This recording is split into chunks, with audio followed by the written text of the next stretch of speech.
Huwag matakot sa mga taong prangka at masungit. Mas matakot ka sa mga nagpapanggap na mabait. Yun pala ay plastic.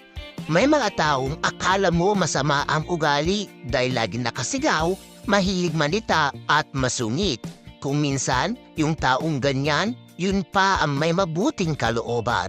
Kesa sa mga taong animo ang hair kung kumilos, pero ang totoo, sila pala ang may masamang ugali. Maganda maging kaibigan ang mga taong prangka at masungit kaysa sa mga taong patalikod kung tumira at kung umasta, pabida.